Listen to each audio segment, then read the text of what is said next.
Hello, welcome to the Jiu Jitsu Journal podcast. This is episode 4.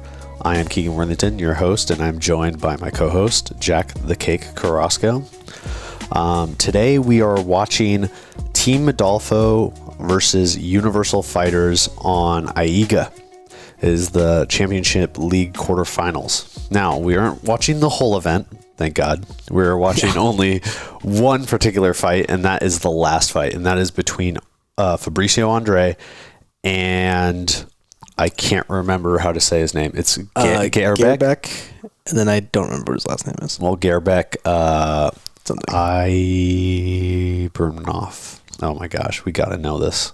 I'm going to look so stupid. Yeah, Ibragimov. Ibragimov. Now, in our defense, this is the first time I've seen him compete, and the only time when I did look him up after we, decided to do this match, I could only find Sambo clips. So he did actually compete recently.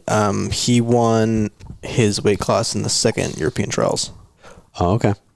Okay. No, now you're saying something that I like. His face does seem familiar. All right, so cool. So he is going to ADCC then. Yeah. Awesome. That is awesome. So we probably might see this matchup actually again in ADCC, right? Yeah, because they might get a rematch here. Because Fabricio did win his division. So actually we're already leading right into it, but we'll just start again. Like, what do you know about these athletes? And I was not anticipating this fight. This is a fight that got recommended to us by a listener and a good friend, Gabe. Gabe recommended us do the Goblin. He just Lil Tism, as some people call him. But we decided to do the match because of his recommendation. So I didn't really have watched it, and then I started watching it, and I was like, oh, I understand why you wanted us to do it, because it's got a lot of controversy. It's actually quite a fun match. A lot more wrestling, and Gabe's more of a wrestler guy. Yeah. So of course he likes that more. So we're going to do our best on that. And but all I knew is I liked Fabricio Andrey. I had him. He was my pick for to win his weight class in ADCC the following year. He was my pick. And it was funny how it was actually his teammate Diego Reyes, who ended up winning. But and now he looks like an absolute killer. Yeah. And then Gairbek, I don't know anything about. Like I said, I went into this not knowing much about him. You? Largely the same. I only know Gairbek because of the recent European trials. I honestly hadn't heard him before that. I did see from people posting about trials, like a lot of those guys know him, and like weren't surprised at all that he won. So, I guess amongst the European guys, like he's known as being very good. Obviously I've watched a fair bit of Fabricio. Very exciting. Very good. Yeah. We are going to be going. So I kind of want to talk about the rule set just a little bit, preemptively. I didn't know much about this rule set other than, some things I picked up while watching it. And so it's competed over 3 rounds, and you win rounds, and the ones who win the most rounds go on to, win the overall match. And there are 3 5-minute rounds / periods. Halfway through each round / period, they add points. So it's a very hybrid rule set. Yeah. And you get points for takedowns, position. And I also thought it was interesting, the takedown itself, what is described as a takedown.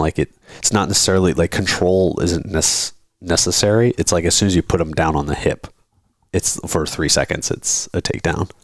Yes, you see a lot of in the scrambles and whatnot moves that you might not necessarily see otherwise, because the what's considered a takedown in this rule set is kind of specific.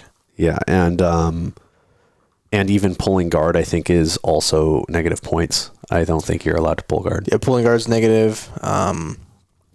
They even mentioned at the beginning of this that, like, even, like, going down to a knee, because Fabricio kind of goes for, like, an ankle pick at one point. And, like, if he were to stay on the knee for long enough, they would consider that a guard pull, and he would get a negative. Which is, to me, a little ridiculous, but... Yeah, very, very wrestling focused. Yeah, and I wouldn't... I mean, AIGA, and also not a...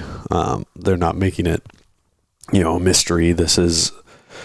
I think they're competing in Kazakhstan. It's AIGA from Kazakhstan, but that part of the globe is very wrestler heavy to begin with. So it is not a mystery why it favors that kind of rule set.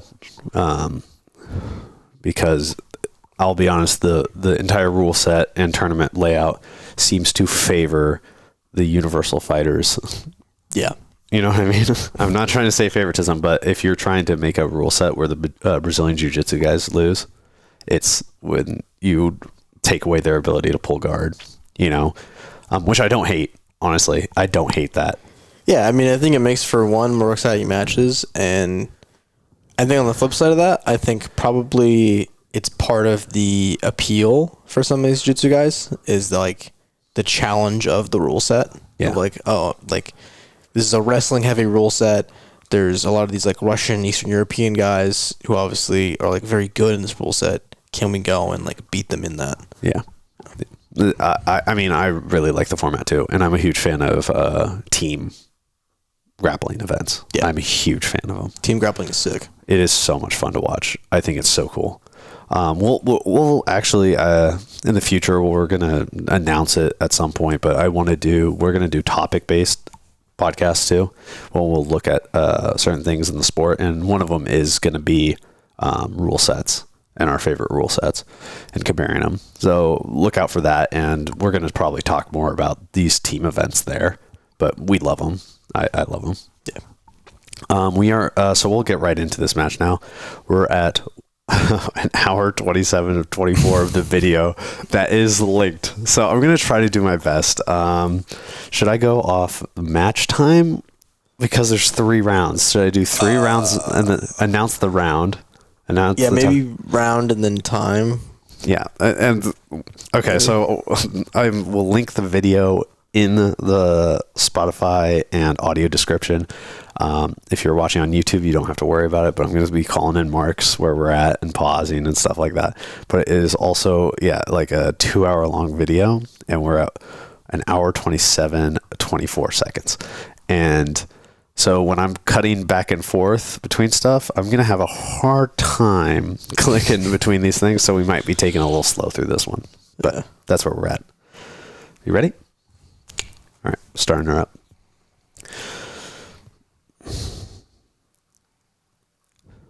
Immediately just start hand fighting. And you can immediately tell that they're in the lighter weight class because they are so low. You don't see heavyweights doing this. No. They're very mobile. And because of the rule set they're in and how valuable takedowns are in this rule set, you can see that they are doing definitely more of a wrestling stance. Yeah, they're automatically very focused on matching head height, trying to get lower hips.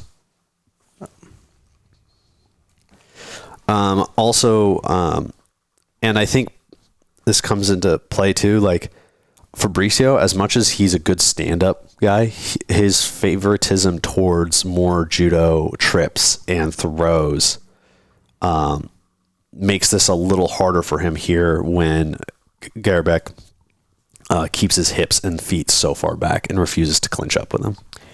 Yeah, you can tell throughout this match that Fabricio has kind of a hard time getting his style of takedowns to go. Because, like you said, Gairbek takes much more of a traditional wrestling stance and doesn't really stand upright and clinch with him. Yeah, you can tell he wants to get trips, but it's just how far he keeps his hips back.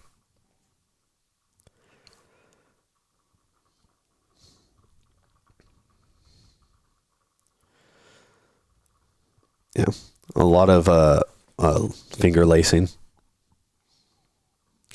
All right. We're at the 320 mark of round 1, and Fabricio gets a Russian on the Russian. But gets face posted, which is honestly really stupid, but it is actually the best defense to a Russian, is just to post on someone's face really hard. Yeah, it's actually like pretty hard to deal with. There is like potential to like kind of duck that forearm and like go for like a, you know, kind of a single or double on the far side, but especially against, you know, such a good wrestler as Gairbek, I'm sure Fabricio, you know, probably knows that option and thought like, okay, I'm probably not going to get that. All right, we are at the 246 mark of round 1 now. They're still hand fighting. And then Gairbek shoots his first takedown, and Fabricio Andrey counters it with an uchi. But just to get him off of him, it's not like a super serious one. It's just there. It's the wrestling versus judo right away. Yeah, it's more so just to defend the single than necessarily to get the takedown himself. And Gairbek does a great job, though, reshooting. Yeah, immediately shoots again. And we're paused at 235, and Andre just kind of swarms on top of him once his shot fails. And he leaps over for a armbar on the far side. And this sequence goes on for a decent little while here. I'll just play through it as you talk about it. And it's kind of interesting because of the fact that Fabricio has his feet kind of crossed here. Normally in like an arm saddle kind of situation, that right leg of his would be like kind of between his feet, Gairbek's feet, or like on the far side. So his feet being crossed here kind of put him in like a bit of like an awkward position. Yeah, and he wants to free that foot. Yeah, he really wants to free that right leg. And Gairbek right now is, I don't want to say he's like stalling, but there's not much he can do about it other than slamming. But I don't. Yeah, and you do see he has hands on the grip. Yeah. You know, trying to address the main problem here, which is the Kimura grip in his arm. Yeah. And I guess just to kind of talk about like what options Fabricio really has here. I'll pause it With that foot position. 130 of the round 1. Given that he's like kind of so deep in that arm saddle, I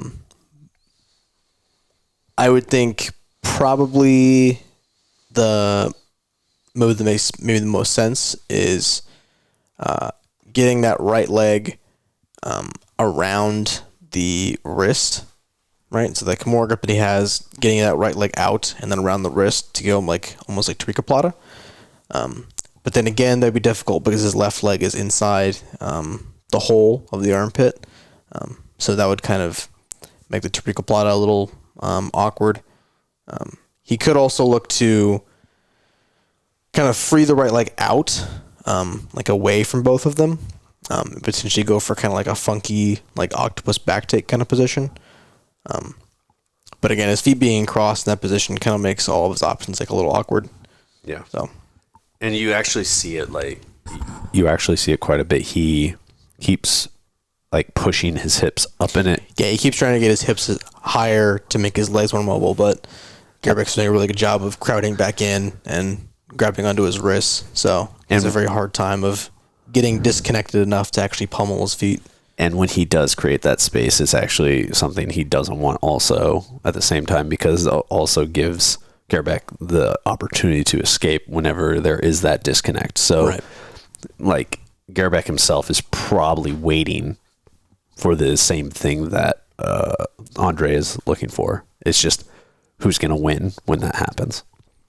Yeah, I'm sure in this position, Gairbek is just waiting it out for Fabricio to make some big move, because he kind of does have to make some sort of big movement of pummeling one of those legs out. So then when that happens, Gairbek can look to clear the position. Now, before we go on, then who do you see who's at responsibility to keep the match going then? Like, who's the one winning in this exchange, right? Because it's going to come in later when we're talking about the decision and the controversy of this match. Yeah. So, I guess kind of foreshadowing the weird decision at the end, you could see this, I guess, kind of both ways, in that Gairbek, this exchange occurred because Gairbek shot on a takedown. Fabricio now has jumped on like a submission attempt. But then as this sequence goes on, ultimately it's Gairbek who shot. So, kind of hard to say, but again, it's what do the judges favor? Aggression or danger? Yeah. All right, we're hitting play again. We're at 127. And again, like, Gairbek is still just fighting the hands, keeping it close. And he keeps looking at the clock, and I'm sure, too, he's also not prone to just staying here until the time runs out. Yeah, I'm sure he'd be perfectly content to just ride this out. Which honestly feels like that's just what he's doing. And then he steps over the head, comes around, comes up on the single, chases Fabricio, keeps chasing him on a single leg, pushes off him. Andrey pushes off. And then they go to recenter around 48. Do you want to go back and look at a little bit of that? Yeah, if you could bring it back, throw it to it here. So we're at the 118 mark. I'm going to throw it in slow-mo because he's about to step over his head. Yeah, it is a little bit of leg pummeling here that I want to see. Yeah, we're at 115. Hitting it slow-mo. His feet are still crossed at this point.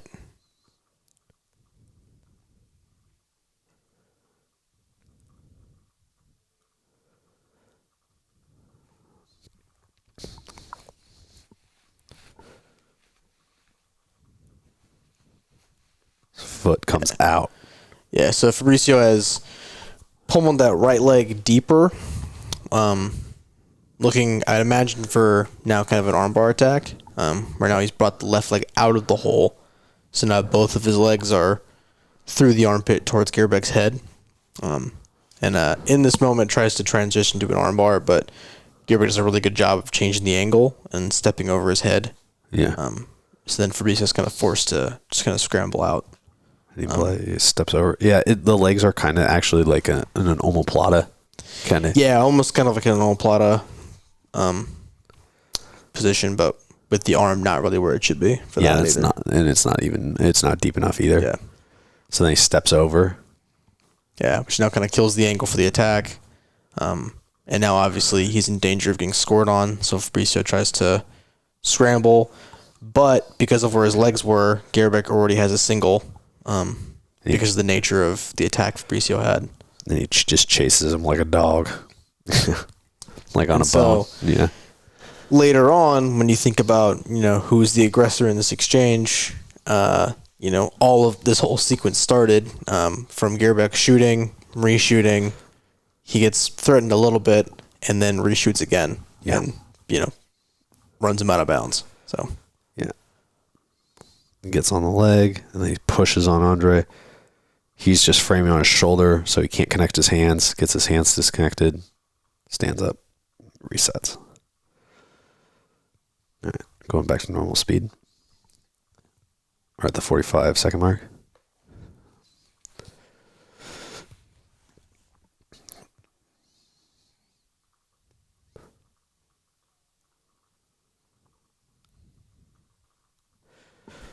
Yeah, so it really is like who do you think like won that round is just based on what you value, right?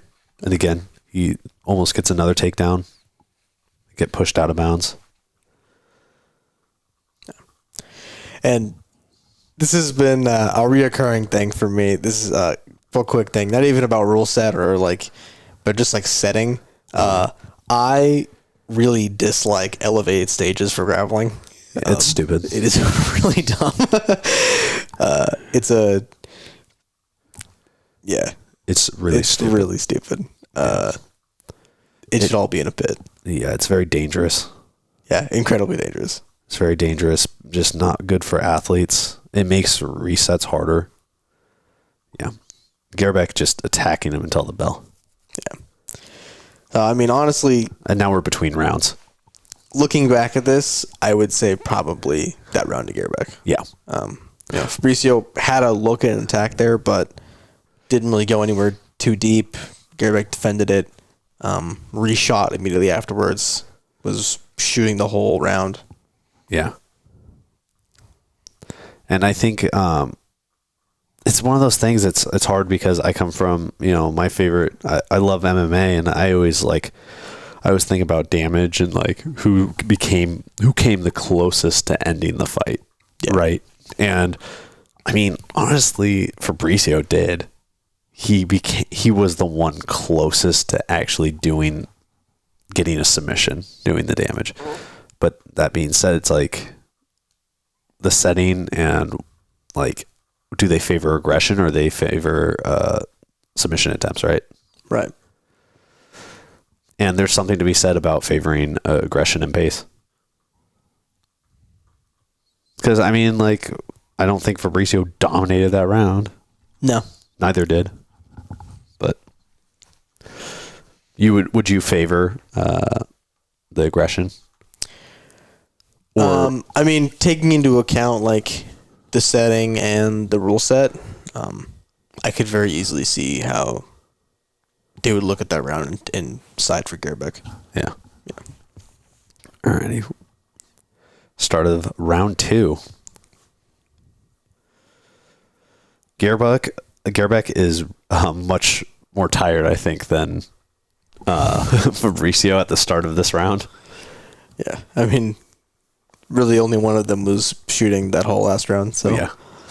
And I would also talk about the style of stand-up the two of them have.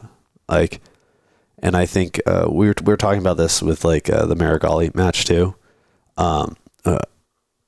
Wrestlers, the way they choose to do stand-up is not energy efficient whatsoever. Meanwhile, it's completely the opposite with Jiu Jitsu, where it's overly efficient to where nothing happens. Yeah, it's boom. Jiu Jitsu pausing at focused athletes, particularly the new wave guys, are, that's actually a really good way of putting it, almost too efficient to the point where they never start. Yeah. It's just kind of defense until someone makes a mistake. Which, in big, long, sub only matches or whatever, sure, it makes sense. Yeah. But, when it's translated to, 3-minute wrestling rounds, probably not the best style. Yeah. And I think, again, that's why too, you could make the argument that Gairbek is winning the rounds because the rule set favors aggression and getting takedowns and stuff like that. And in jiu-jitsu, we don't favor that at all. So yeah, it's I'm sure, in a WNL match or something, that armbar threat sequence would probably count for a lot more than it would here. Yeah. Boom. Nice little trip.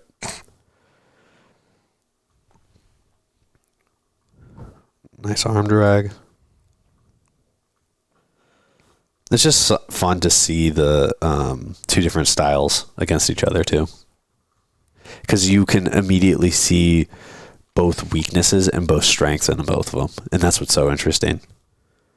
Because you can see why, Andrey isn't really as tired as Gairbek.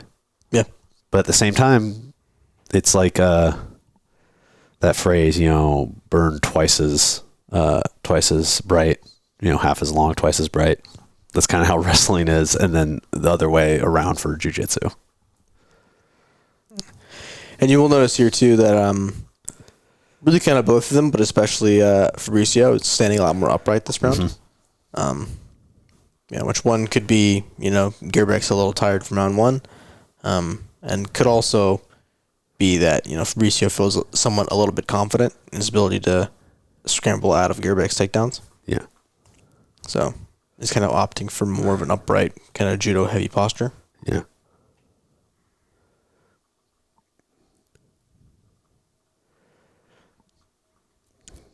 Yeah, they're just interlocking fingers constantly. And it's always funny because you're always trying to figure out who's the one initiating it. And I think it's Andrey. Because, all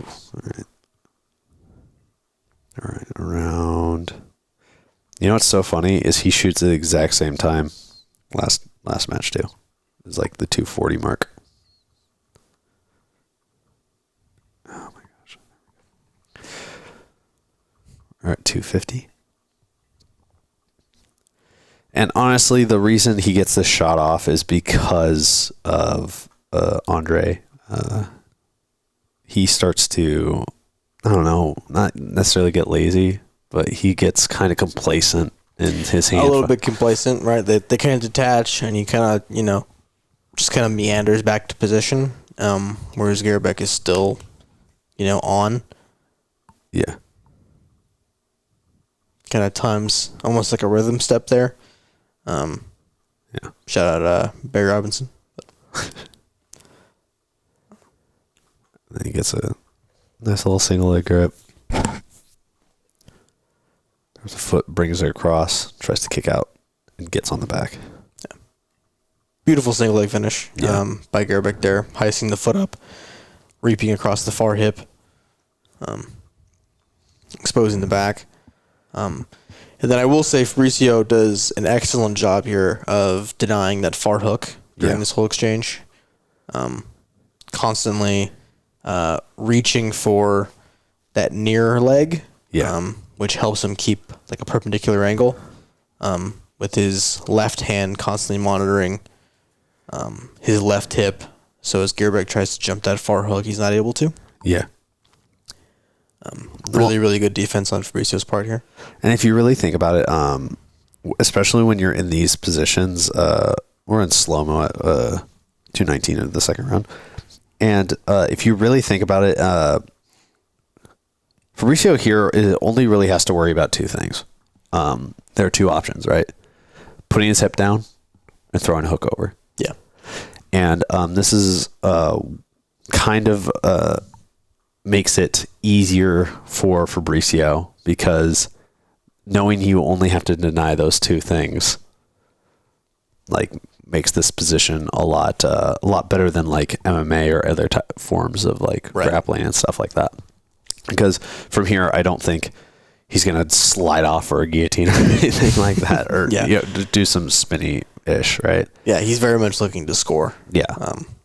Whereas something I just noticed as well is there's a moment there where Gairbek steps up, kind of hip to hip with him, or foot to foot, and actually I think he still has the grip here. Fabricio is almost reaching for both legs. Yeah, that's right here. To potentially hit like a victor's roll. Right there. Yeah. So doing a good job of denying kind of the only two options he knows Gairbek is looking for, while also himself threatening kind of a third option of like, okay, I'm going to roll into your legs if you get too complacent here. Yeah, and he's Gairbek's constantly trying to pick between throwing a hook over or pulling that hip to the mat. And he tries to jump over, and Fabricio rolls through, posts on the hip, gets up. Almost goes for kind of an over back grip there. And I don't, this guy, I'm going to bring up this guy in the background real fast. Yeah. It has a problem with every single thing that happens in this match. He's constantly arguing with the ref. Like, I don't know if he's trying to distract him or what. He has a problem with every single thing that happens in this match. But I don't know what he's trying to say about rolling through, but he's trying to say, I think rolling through counts as taking someone down. But I wouldn't think that's the case. That's probably what he's arguing for, yeah. Of like, where's the points? Yeah. Yeah, so he's yeah, I actually didn't miss that guy when I watched this. Oh, he's going off the entire match. And then here is like the closest he gets to getting like a hook. Yeah, almost has kind of like a high ball ride here, but... Yeah. And I'll say this. I think there's another reason. There's another reason why Gairbek is like more tired, because this is actually pretty exhausting. Like holding on to someone who's 4-point and like just trying to get score on someone, and then they just are using less energy to just kind of bat your hooks away and just take their hips away from you. Yeah, like if you look at what Fabricio's doing defensively here, it's like really like kind of simple. Reaching for that far leg, which, just that grip itself on the knee kind of keeps him perpendicular. So that like in itself is kind of very little work. He's not like constantly running away. And then just that hand, stripping hooks. Yes, you're kind of like carrying body weight, which is, somewhat tiring, but, Gairbek is, running back and forth, trying to trip, jumping hooks, trying to trip, jumping hooks. Like, it takes a lot of energy. Well, it takes a lot of energy, and it's one of those things too where you notice you don't even know you're doing it, but you're getting kind of like this little adrenaline dump, because scoring is like literally so close. So close. And so you're not being completely economic too. Yeah. So you're just like, it's right there. Right. Yeah. And then he splits the hands, and then you're practically out if you can split someone's hands off, and someone's got like a body lock. If you can split those hands, you can get out. Like, yeah. Especially if you drill it a lot and everything like that. Yeah, you can tell immediately he gets the 2-on-1 to get the hand away, and then you can tell immediately he starts looking for stealing that angle back with his right arm, trying to square up on them. It'll probably be a takeaway when we do our takeaways at the end, but just this position actually just gaining popularity in grappling in general, like the 4-point and like splitting someone's hands. We'll even shout it out, like Craig Jones talking about just stand up and this anti wrestling and anti Jiu Jitsu like hooks and back attacks, right? But it's very effective. But yeah, as soon as he splits the hands, he gets that grip and he keeps it, and then he tries to re-engage, get his own little takedown, but then they split up. All right, around the 140 mark, hitting back into normal speed, and then cool stuff happens, right?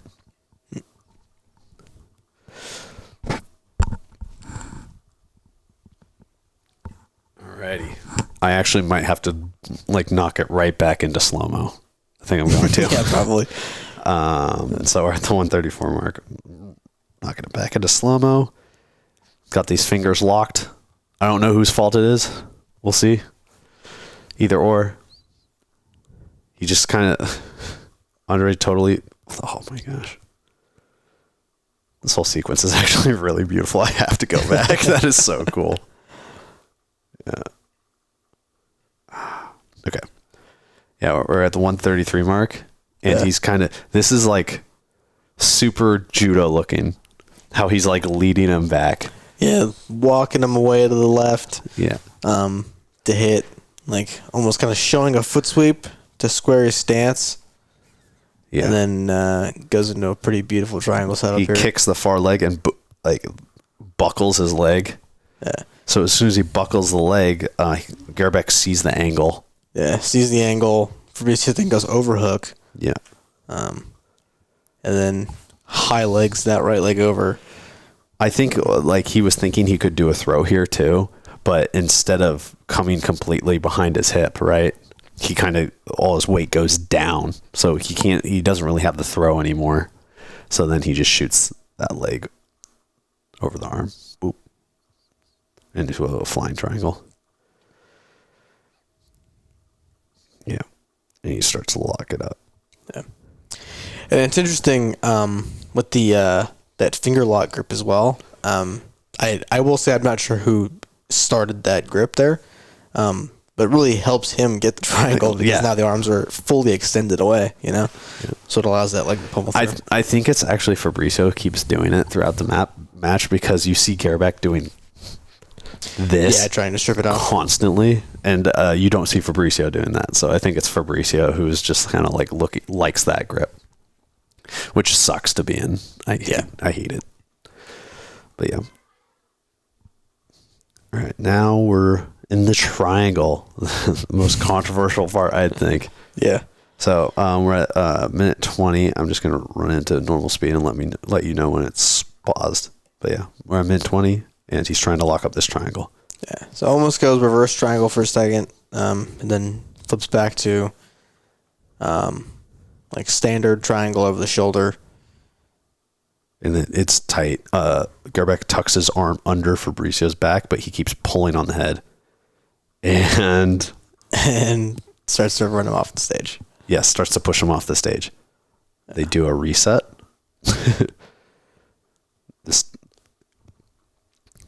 And he's got great control over his head and his leg.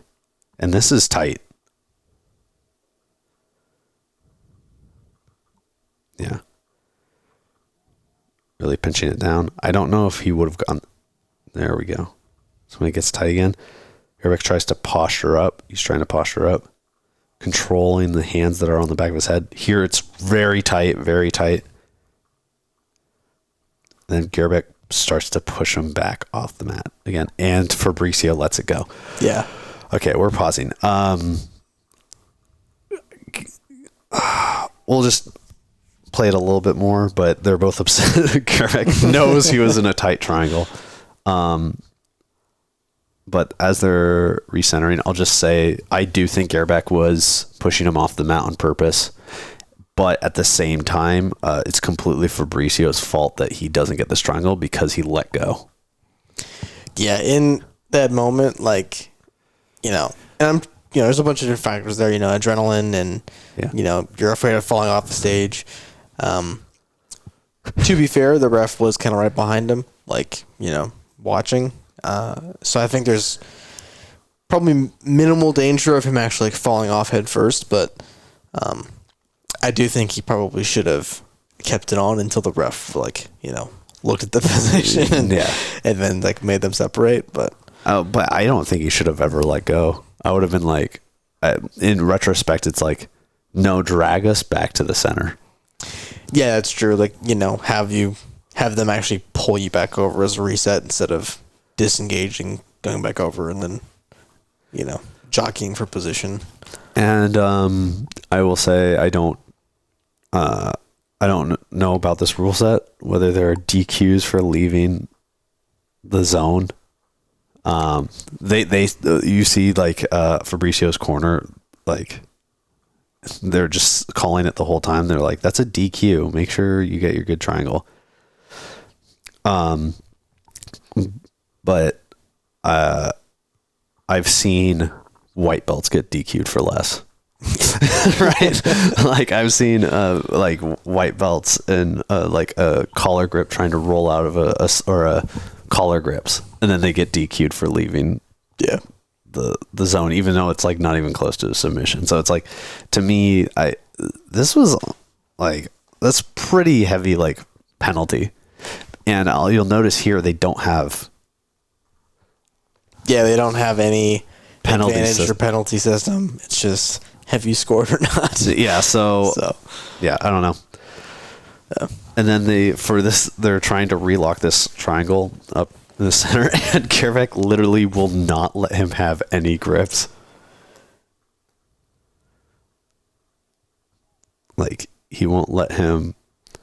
And he's even saying the arm was behind my back, and Gairbek's like, no, I'm not doing that. It's right there. Yeah, he's like, now my arm's here, actually. They're like, it takes another guy coming over and he's like, your legs were locked. And Gairbek's like, no.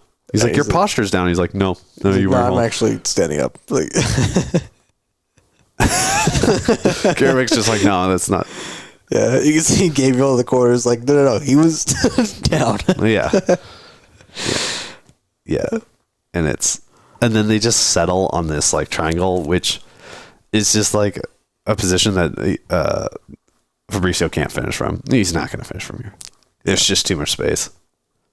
He's not even fully locked on his triangle, and they've now restarted the clock. And you can kind of tell Fabricio's kind of accepted the fact he's not getting the triangle anymore. Yeah, he's just holding it until the. Yeah, he's still complaining to the ref this is garbage. It's bullshit. Yeah.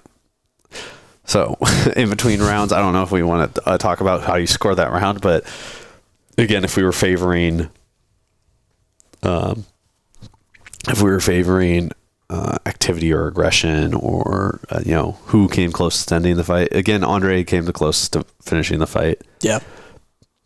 At the same time, I mean, I thought Fabricio won that round, even with activity and everything like that. But then again, he had his back. Yeah, I mean, to be fair, Gairbek was chasing the back for kind of the majority of that round. So I could see in like an aggression, favoring aggression, that they could score that for Gairbek. The triangle threat was much deeper than like the armbar situation in the first round. Yeah. So pretty tough to say. Again, I think in a different rule set, that round would be scored for Fabricio. Because like you were saying, it's much closer to like actually finishing the match. In this rule set, I could see that round going either way. I could very easily see them scoring that for Gairbek, which in that case would make him 2-0 to Fabricio here. Yeah. And then, we're at the start of the third round. But yeah, I don't know. It does, I'm trying to put myself in the shoes of Fabricio or his teammates, and that just, to me, is probably so freaking frustrating. Yeah. Because you did have him dead to rights. Yeah, very tight triangle. But because of the proximity to the edge of this elevated stage, Yeah. it forces a reset and you get screwed. So we're at 442, and Gairbek just is immediately just putting the pace on him again, though.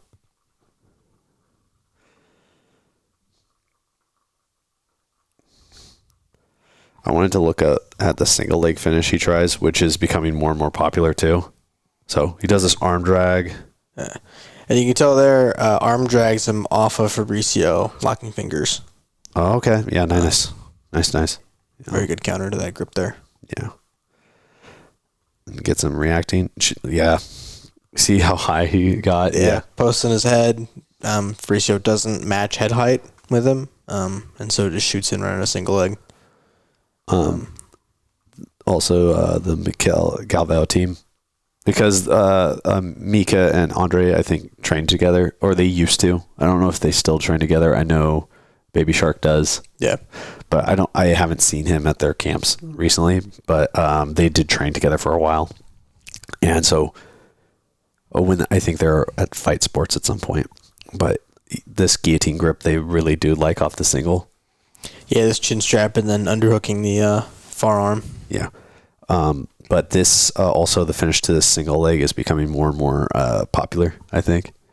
Yeah, this clubbing finish over the top. It's very energy efficient and really great for grappling. Yeah. Especially submission grappling. But it keeps you out of a lot of danger. Yeah, if you think about the finish of this single, even if he has this chin strap grip on him, once you club them down, will make it a little easier to then circle back the other direction, kind of negating the guillotine threat. Yeah, unless you're freaking Mika Galvao and you shoulder crunch off of it. Yeah, unless you're Mika, and then you're still in danger. He tries to knock him down here. Yeah, you can tell the club there didn't necessarily knock him down, but did clear the offensive grips that Fabricio had. Yeah. Then he shoots off fingers locked again. Again, he's trying to break the grip and can't. Why do they reset here? They're not even that far away from this. Don't know. All right. Going back to normal playback speed. Yeah, no, it's funny because I was coming into this going, I'd watched it 2 or 3 times before this. And I was thinking, Fabricio really got screwed. But watching it now, I really realized how much activity Gairbek had going into it. He really just was. Yeah, Gairbek is very active. Yeah, it's a fight because of Gairbek.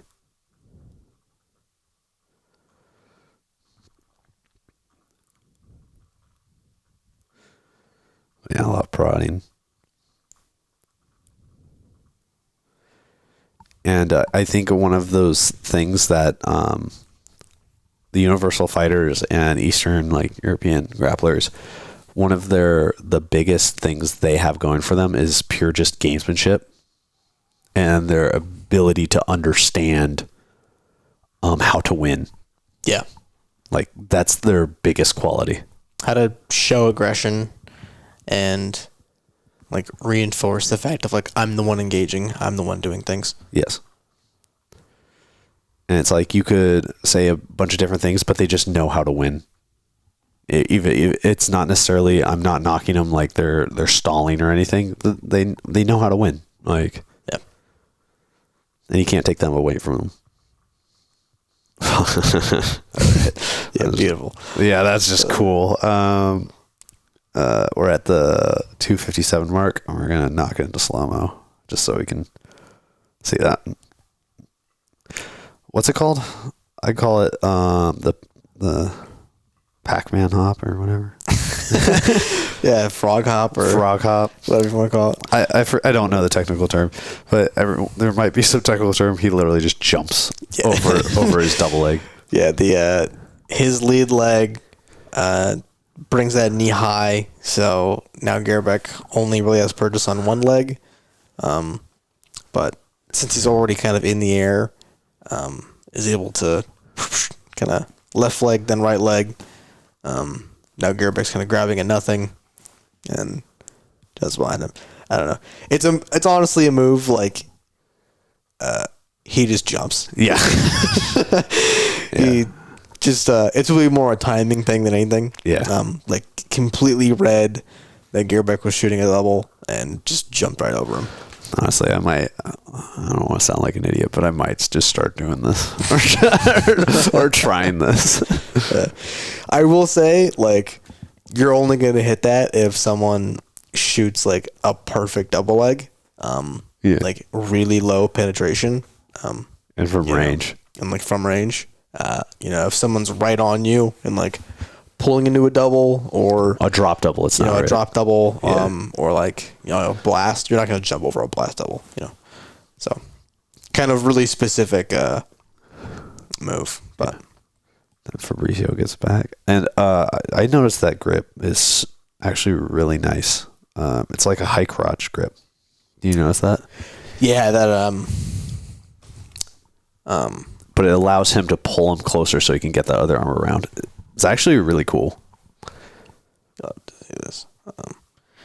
Yeah, and it laces that. It was like a high crotch, yeah. That left arm really deep, kind of out the back. Yeah, which allows him to pull that hip close to him.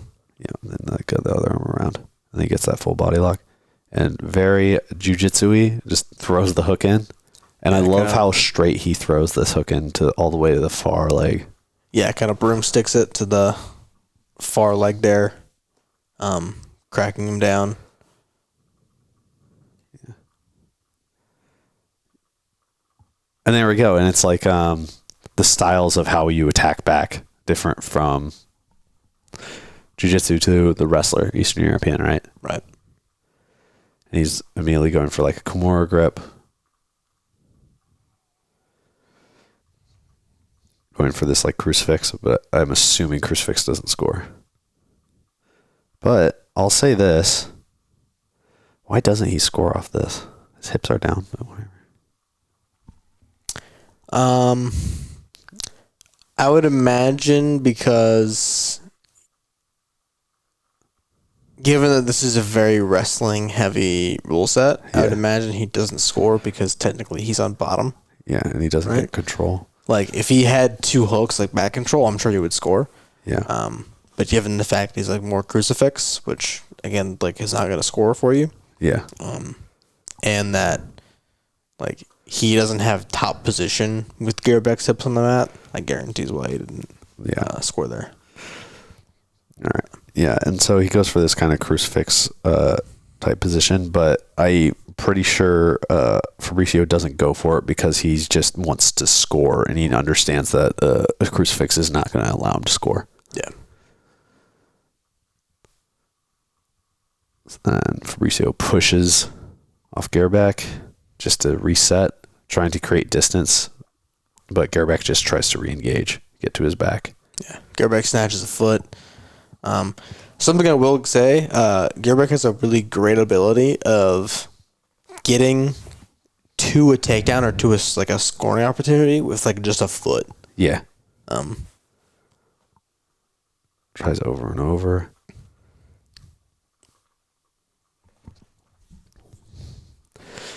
And then he gets like this rear body lock position, but instead of getting high, he just stays low. Because I think he understands that he's not going to be able to. He's more likely to return his hips to the mat than he is ever to like throw in hooks and get a back. Yeah, which is not a bad adjustment from the one he did previously. Yeah. But then. Yeah, but I will say that like a very smart adjustment on Gairbek's part of going low to almost like a rear double instead of trying to jump hooks again. Yeah. And also you can, I'm not saying that's what he's trying to do, but you can kind of more stall or rest from there too. Yeah. You don't have to be as active because you're just pulling them down. And it was actually something I was going to bring up too. Fabricio does a really good job of just keeping his hips off the mat. And it's something we don't do a lot of in jiu-jitsu, but disengaging by putting both our hands on the mat and just turning away from someone. Yeah. Like that's a great way to just stop a takedown or a sweep. Yeah, I mean, honestly, even from like, it did kind of happen in that sequence. Like, Gairbek was kind of in a double, and Fabricio elects to just turn away and start trying to climb away on the mat to deny the score. The mermaid sweep, when I try that on people, like they always ask me how do they counter it, and I always just say just turn around, just take your hands away and just frickin' run away, because me attaching both my legs and both my arms to you to try and take you down is like, you have two posts, I can't do anything now, I can't get to you.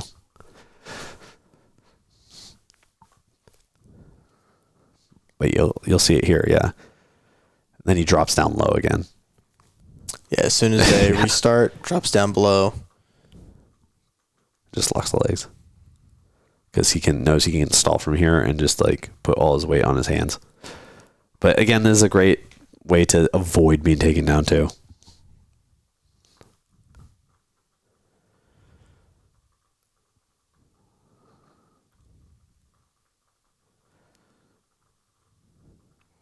Yeah, Fabricio doing a good job there of then splitting his legs wide to give himself a little more base. Because there is a danger there of Gairbek potentially kind of like clamping both of his feet together, or almost maybe even lacing, for more of like a very like wrestling. I'm trying to think of the wrestling term for that.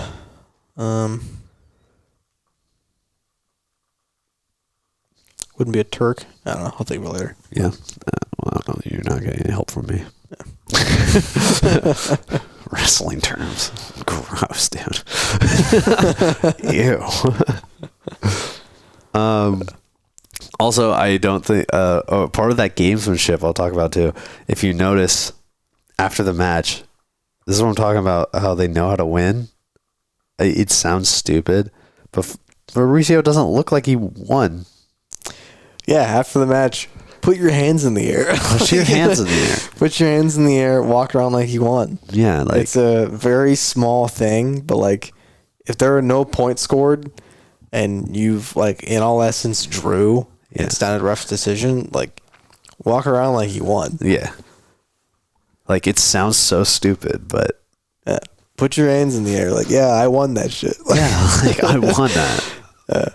And then afterwards, when you, he did a little bit there, but you, it's not as, like you could see on his face. Yeah. You really got to believe that you won. But yeah.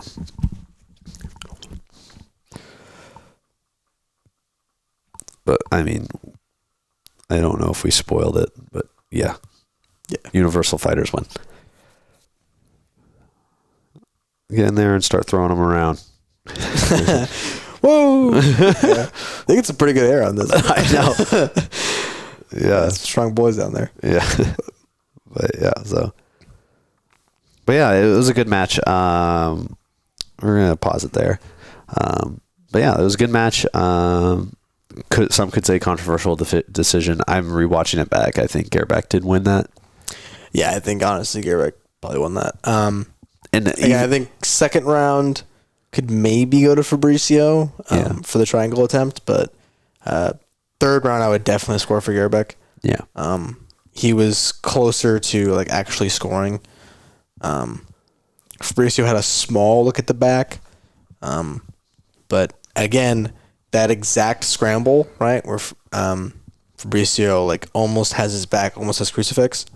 In the scramble out of that, Gairbek score or like gets to a scoring position, like foot to double.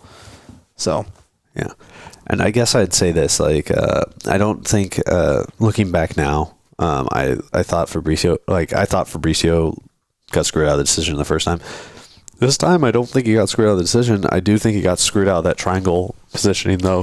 Like, definitely got screwed out of the triangle for sure. Like that, that could have ended the match, and that's probably the most controversial thing now, looking back at it now, because that was dead to rights. Honestly, like he was probably going to submit him, and he got pushed out of twice. Yeah, and something I want to add with that triangle thing. This is something I myself have like seen recently, thanks to Kieran Kachuk, is badass. You got really mad at me for doing this Friday, but in a triangle, right, if you aren't able to get like angle right for like perpendicular, like real good triangle finish, and you're kind of like stuck like parallel, like in front of them. Pulling the head and like trying to like finish as much as you can, but you're offhand sneaking in to like almost kind of like punch the throat, like just the open side. Just stop sneaking in. It didn't sneak in. I mean, it's sneaking in, but you know what I'm saying? Like, so, ideally, you cut the angle and close the arm on that side. But if they're posturing really strong and you can't get the arm across to close the arm side of the triangle, just putting your fist in there. I wasn't mad. I'll just be 100% clear. I'm never mad when I roll. I'm pretty sure you called me a son of a bitch, but that was love. If you do mean shit to me, I just take it as a compliment for the most part, and it just shows me how comfortable you are with our friendship. It's true. So to me, I go, you know what? Jack is so confident in our friendship that he thinks it's okay to jab me in the neck, which it was very effective, obviously, because it got a reaction out of me. Yeah, you reacted pretty strongly to that. So no, I definitely, it was like, I can hang out in this triangle a little bit, and then it was like, dude, fuck you. But yes, great addition. Yeah. So I guess takeaways. We can go right into takeaways for this match. First off, I'll just start from the end, what I remember first. And I already talked about it, but like turning away and using your hands on the mat to stop a sweep, especially when points are involved, and even in the sparring room, is not the end of the world. And it's not fleeing. Don't think it's like, it might sound stupid, but just turning to your opponent and just trying to escape your legs so you can re-engage, especially if you're more confident on the feet. Not a bad idea. Yeah, it's really not a bad idea. And like, especially with this kind of shift introduced recently with like Craig's just stand up and kind of the ADCC rule set favoring scoring on people. The ability to defend 4-point and defend hooks, and having the confidence to turn away and deny the score, and then also deny any, potential back threat, is like a really huge skill to have. Yeah. And then we'll go right into that. Just, we were talking just about 4-point and how it's a really great position to at 4-point or turning your back to someone, because in classic jiu-jitsu we immediately get like, if someone gets both their hooks in, that's a score. So people don't like to fight from there, because it's so sometimes easily a score. But really, it is pretty energy efficient to just deny hooks. Like if you keep your elbow low and just keep constantly stripping the hook. Yeah. And so in one position you could mess around more with. I do not recommend you starting from like a turtle position and going. I do recommend it more from like a scrambly. Yeah, more of a scrambly, more like 4-point position. Like, immediately to 4-point instead of trying to get to 4-point from a turtle, because once you're doing that, then you're opening yourself up for. Yeah. If you're starting from turtle position, it's going to be much more likely to get at least one hook in, if not like use you opening up to actually like take your back. Like just that referee position. Yeah. Like in wrestling, like just going from your turtle to your referee position, you give up so much, especially if you don't keep your head and shoulders tight. So that's the only advice I'd give to that too. Is there any takeaways you had for this one? I mean, I guess more so for like, again, kind of like the overall direction of jiu-jitsu, like the ADCC rule sets and people competing more in the AIGA. Like one, like getting better at wrestling, but like to kind of like a specific purpose, right? Like, you know, Fabricio has good stand-up, right? He has really good judo, which against other, you know, strictly jiu-jitsu athletes, like will win him matches, right? Like, you know, Uchimata Kainen, you know, like it's a huge moment. But, you know, in moments like this, definitely, you know, adapting to a certain degree, right?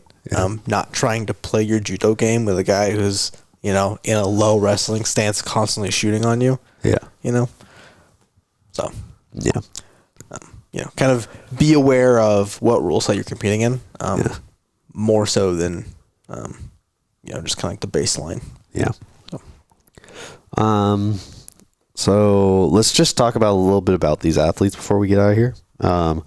So Fabricio, even though he lost this match, he had a really good showing of himself. Like he shows that he's still a very dangerous competitor. Yeah. And like, to be fair, like, again, he kind of lost the match because of Gairbek just being a little bit more aggressive. Like, you know, in like a strictly grappling sense, you know, Fabricio was never in like danger in this match. You know, like I'm not taking anything away from him and like, you know, like I'll learn to wrestle, whatever. But like, you know, in this specific rule set, probably could have matched head to head a little more and like tried to, you know, maybe shoot back. But, yeah, really was never in any danger. Attempted 2 submissions. You know, Gairbek didn't. So yeah, and I think not taking anything away from him, I still think he's actually, because of this recording too. Like this is after he won ADCC trials. Yeah, he just blew through people in Brazilian trials. And I still he was my favorite last year. He was my dark horse to win the division, and he's my dark horse again this year. So I do think he's my favorite, in my opinion, that he's going to win. Yeah. He did actually just lose pans to another guy who got into ADCC. I forget his name. He got an invite, curly hair. He's the one who got Z-locked by Pato in ADCC. He was like the previous champion before Diego, but he, I think, got an invite. I should know what you're talking about. Yeah, he's the one that got Z-locked by Pato. Yeah. He's got curly hair, but he just lost pans. But still, I do think Andrey is my favorite to win.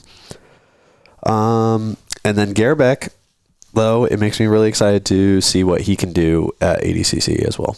And see going forward, because I had never really heard of the guy. I even Googled him to see what I could find on him, and I couldn't find his ADCC trials did not pop up for me. Like, I didn't even know that happened. Yeah, to be fair, the second Europeans was like very under the radar. I knew when it was happening because I follow Robert Deagle, and he like had a big build up into it. But well, that was the one. Even like the day of, I saw like maybe 2 or 3 posts about it. Well, that was like, wasn't Landlacker like the only, like one of the guys who won, right? Yeah, Landlacker won 77. Yeah. So it was that same second Europeans, but yeah, it was kind of like oddly low key. Yeah. But I'm excited to see what he can do in ADCC, and I think he'll do just fine. I don't think he's gonna I think he'll do just fine, and he's someone that looks like might be a nightmare to get first round. Oh yeah, you know what I mean? You had a nightmare first round. Yeah, because I mean Europeans I think is seated actually pretty freaking low. So even if you're Diego Reyes, who's champion, and you get Gairbek, that's gonna be an exhausting first round. Even if you win, you're just like, God damn, dude. Yeah, you're still gonna win by the skin of your teeth. Yeah, I'm like, dude, I gotta do this in 10 minutes. I gotta go again. I don't know. Yeah. So good on Gairbek. Like, all respect to both these athletes, and I don't know. My takeaway, my big one for me to study is probably just gonna be like, and this sounds stupid, but like, just I still see the value in Fabricio's like defense. Yeah. And, turning away and the anti-wrestling type stuff. Like, that's my big takeaway, because again, I'm not going to become a Gairbek style wrestler tomorrow. Me neither. Yeah, so. It's just not going to happen. Yeah. So, but using Uchimata to clear single legs, or turning away from doubles, like that is something that like anybody can implement. Yeah, like right away. So, all right. Thank you. That will be the end of episode 4 of the. Are we episode 4? Yeah, episode 4 of the podcast. Please, like on all socials, like on all the YouTube. If you're watching on YouTube, subscribe. Like the video. It takes you like two seconds, but it does us a lot. It does us a huge solid in like algorithms and everything, so we can do this more often. If you're listening on Spotify or Podbean, give us a 5-star rating, or give us a 1-star. I would be fine with a 1-star. Just any kind of rating would be really fun. I would love to hear from you guys. So if you like, also the best thing you can do is just spread the word to all your friends about it. That's the best way to spread podcasts and stuff like this, is spread by word of mouth. And if you find someone at the gym that would value from this kind of podcast, who likes film study, who thinks they can improve their game through film study, wants to train their mind, send it to them and they might enjoy it. All right. Thank you, and have a good one. Yeah, thank you.